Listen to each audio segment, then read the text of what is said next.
upon a time, in ancient Greece, the king of the land, who was anything but a despot, had a problem. He had received a magnificent gift of gold. But he suspected that this gift was not made of gold. So he called upon the smartest man in the kingdom, Archimedes, and asked Archimedes to solve this problem. Well, Archimedes thought about this problem, thought and thought and thought, pondered, and he took that problem to bed with him. Then when he woke up in the morning, he got into his bathtub, he noticed the water rise in the bathtub, and it came to him how to solve this problem. He immediately jumped up out of that bathtub, ran out to the streets, stark naked, yelling, "Eureka! Eureka!" Of course, Eureka means, I'm running through the streets naked, and I don't care. Mr. Toastmaster, fellow Toastmasters, and our honored guest. Have you ever wanted to improve your creativity to just another level? Anyone here ever wanted to improve creativity, innovation? What I'm going to share with you today is a summary of an article that I came across in the Harvard Business Review called The Innovator's DNA. This is the December edition of the Harvard Business Review. Now I know what you're thinking. Eddie reads the Harvard Business Review. I look at the pictures. And I did read one article. But this particular article addresses 5 habits of creativity. You should have a handout. It looks like this. Not. We'll have copies given to you. The 5 habits of creativity. And I'm going to share with you one other thing which I call the secret sauce of creativity. But let's start with these 5. The first one, A, is for associate. Associate.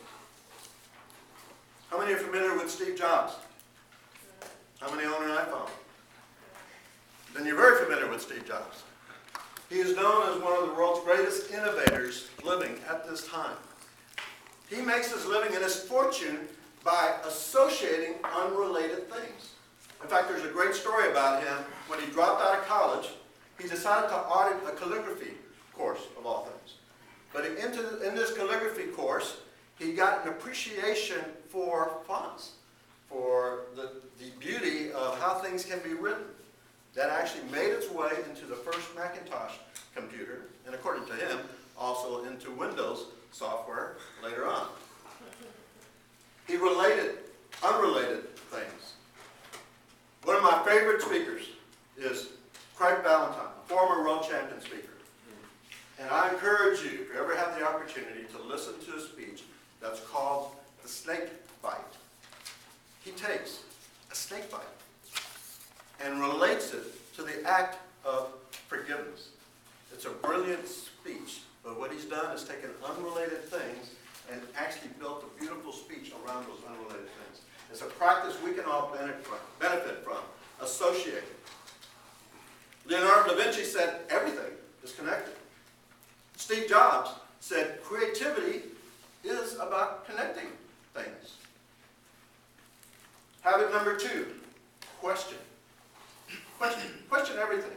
Question the status quo. Ask 3 very important questions in anything that you do. Ask why. Why am I doing this? Ask why not. Why not try something different? And the one I really love, ask what if. What if? Has anyone ever seen that show, Undercover Boss? It's a great show. But what I love about it is when the boss, the CEO, COO, one of the execs, actually gets down with the troops and observes something really meaningless, some procedure that they're doing, and he'll ask, why are you doing that? Well, headquarters said we needed to do it. And that flash of insight comes in, and they realize they started this process.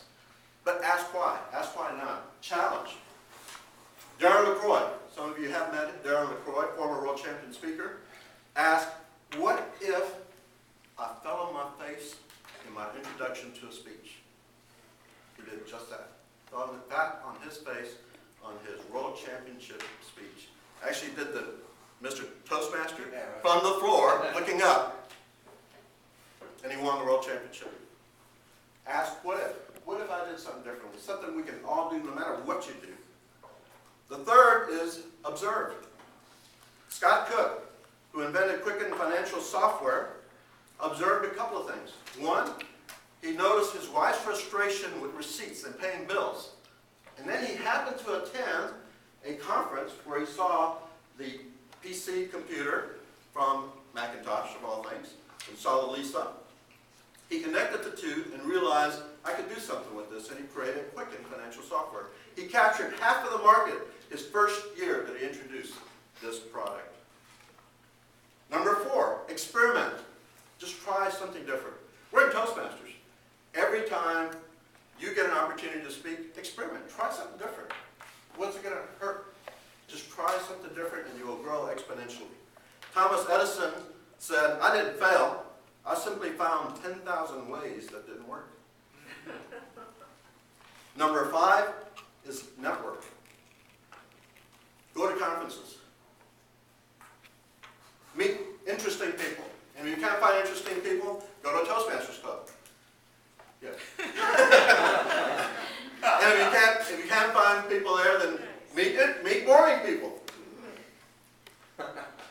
By meeting other people, you get different perspectives. Different perspectives on your problem, different perspectives on your roles. Take the opportunity to step out of your box and meet other people. Network, learn, get information from their perspectives. And finally, my favorite, and it's not in this book, it's actually not in this book, which is by Scott Burke. It's called The Myth of Innovation. But the greatest myth is that innovation is not a spontaneous thing. It's something we can all develop. Creativity is something we can all develop, just like speaking. We can all develop innovation. We can nurture it and develop it. But here's the secret sauce. Connect these 5 habits to the thing that makes you uniquely you, your life purpose. You know what Steve Jobs' life purpose is? It blew me out on the water when I heard it. To make a ding in the universe. To make a ding in the universe. It's something he can continue doing for the rest of his life. How are you going to make